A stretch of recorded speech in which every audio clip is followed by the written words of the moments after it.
narito na tayo sa ating katuparan ng ating mga plano at inisip. Pero gusto ko lamang balikan kung paano tayo nag-umpisa dito sa ating Buwaya serye. Ito yung nauna. Kwento mo nga, mga kailan to? So nag-start po kami sa conceptualization is around September. Then, 2025. yes, 2025 po. And nagpalitan po kami ng ideas. So, Kami, ibig sabihin kami lang dalawa yun. yes, ayun. Kwento nga. Kami na, ayun. Hindi, ang nangyari kasi, di ba, parang July, nag-State of the Nation address ang presidente.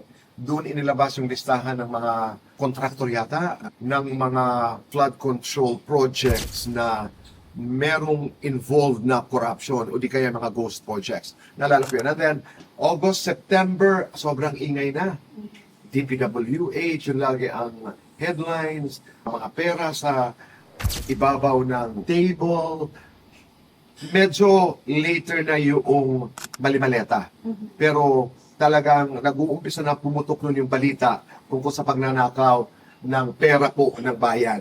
So, tinawagan ko si Julian, sabi ko, ay Julian, ano kaya pwede natin magawa? Maganda sana kung meron tayong magagawa na mga obra, mga paintings, para i-capture yung spirit of the moment.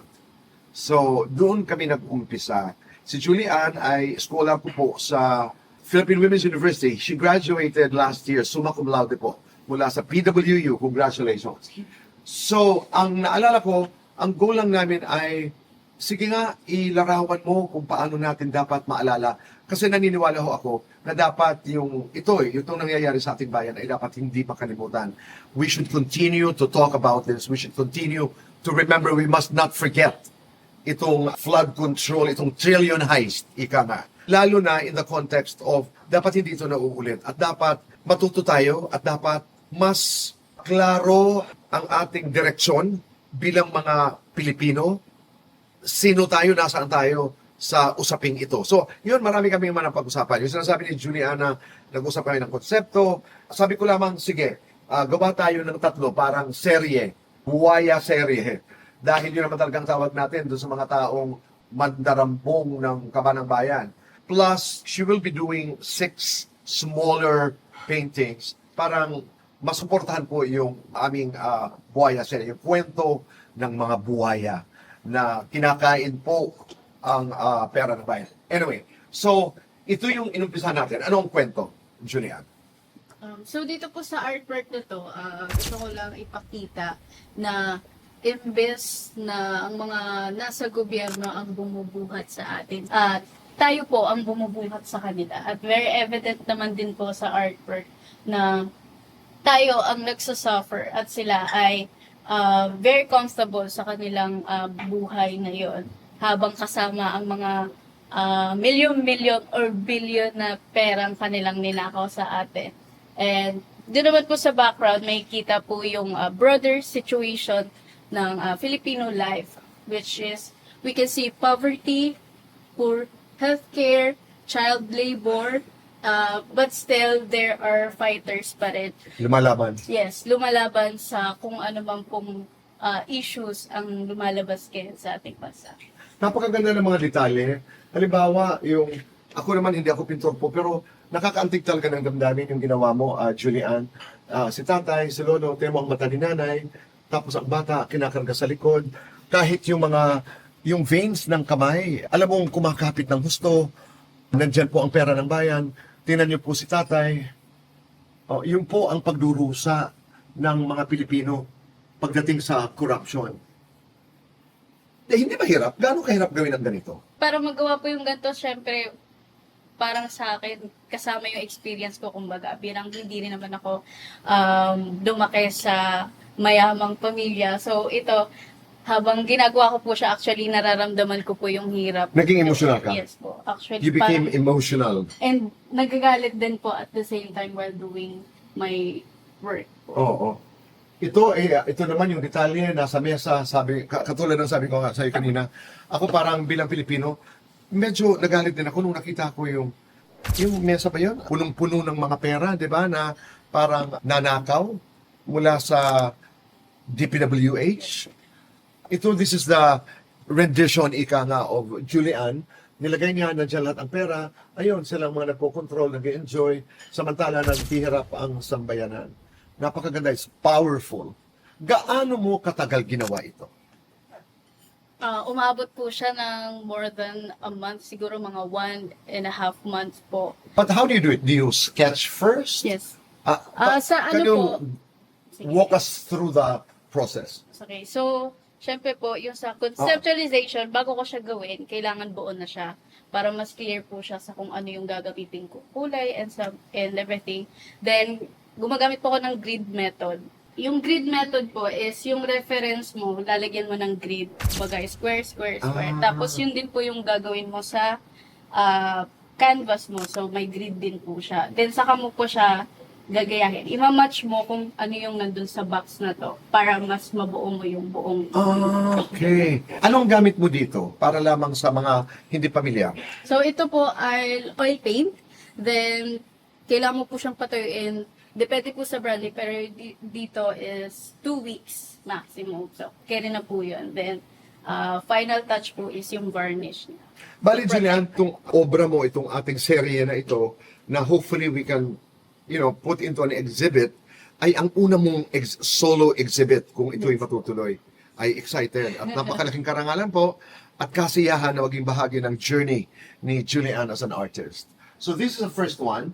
Tapos, punta naman mo tayo dito sa pangalawang obra ni Julian bilang bahagi po ng Buwaya serye. Ano naman ito? Ano ang kwento? So, kung makikita po natin, smaller po yung mga buhaya. And sila po ay nasa very social na baby crib. So, ibig sabihin po, sila po ay mga nepo babies. Baby crib ito. Yes po, baby crib po siya. Nagawa sa gold to make it more expensive. And may kita po natin, very luxurious po siya. And may mga expensive bags, expensive phones, alahas, and everything. Pinapakita po nito kung gaano po ka-luxurious yung mga nepo babies po natin ngayon. And at the background, may kita natin kung gaano nanghihingi ng accountability yung mga ordinary citizens po from these people. Kasi gusto ng mga tao na magkaroon ng accountability from their parents na corrupt. Yan. So, yung title po ng artwork na to is Their Luxury, Our Misery. Grabe naman ang pagkalaki-laki ng steak na ito. Di ba? Oo, tapos talagang mga latest phones, mga gadgets, mga bags, at saka komentaryo mo rin ito doon sa mga luxury items na nasa ilalim. Yes po. Na pwede rin ang interpretasyon ay diyan napupunta yung pera ng bayan. Kaya nagagalit ang mga tao sa labas.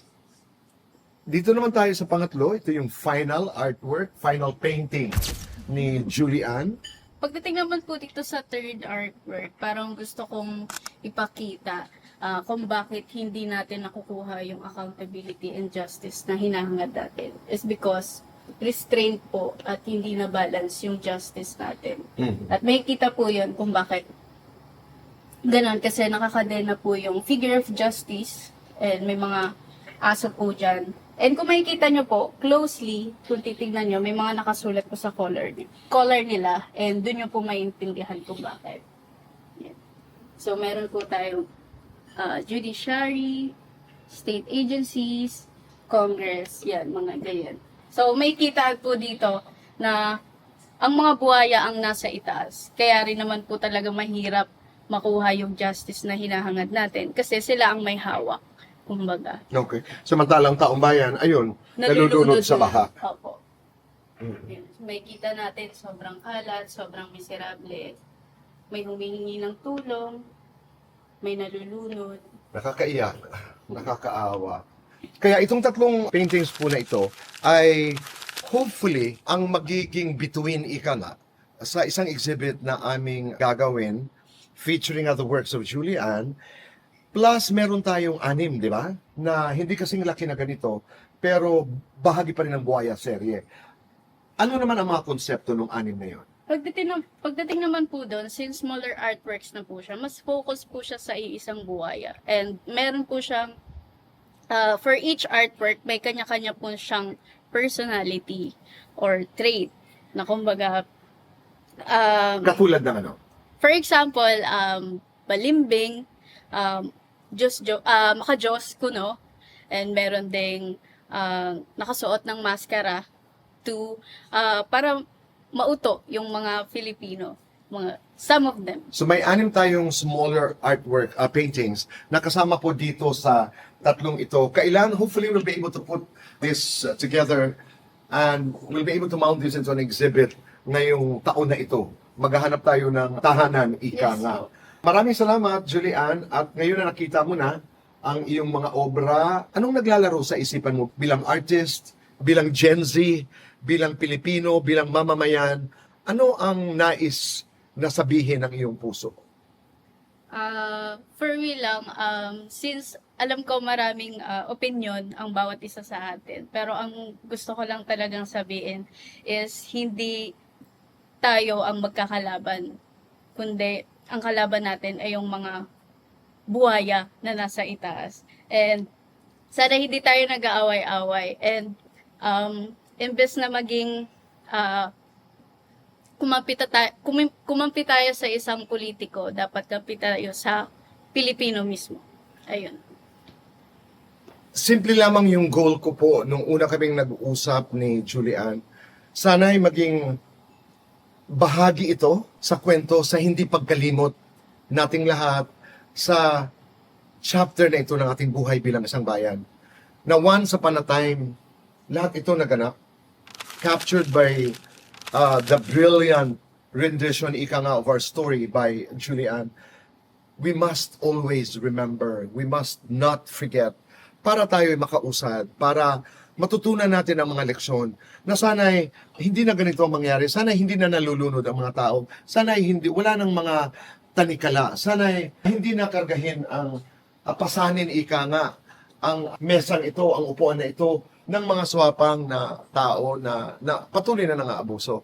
Kasi pag nakadikit yun sa ating isipan at puso, hindi lamang tayo tinatapik, niyuyug-yug tayo ng katotohanan. Kaya sana'y maging bahagi ito ng kwento at sana'y hindi tayo makalimot. We must not forget. The other way of saying it is, we should remember. And this is a very important part of our history dahil ito'y paglalakbay natin bilang bayan, bilang mga tao sa isang mas maganda, matiwasay, tahimik, just, fair, kung saan ang taong bayan ang pinangangalagaan ng Estado. Sabi nga ni Julian, hindi dapat natin kinakargang buhaya. Responsibilidad ng Estado na pangalagaan ang taong bayan.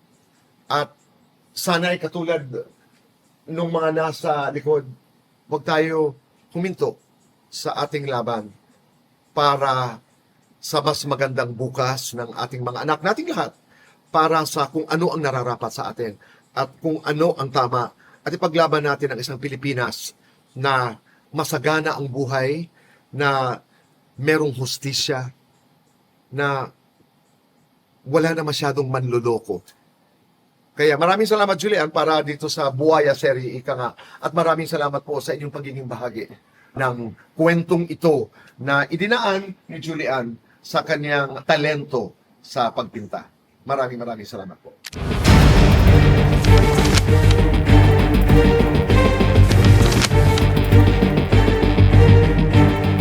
Hi, people of the Philippines and people of the world. Hit the button below and you will be subscribing to the Boy Abunda Talk channel on YouTube. Let's keep talking. Kaibigan, tuloy ang usap.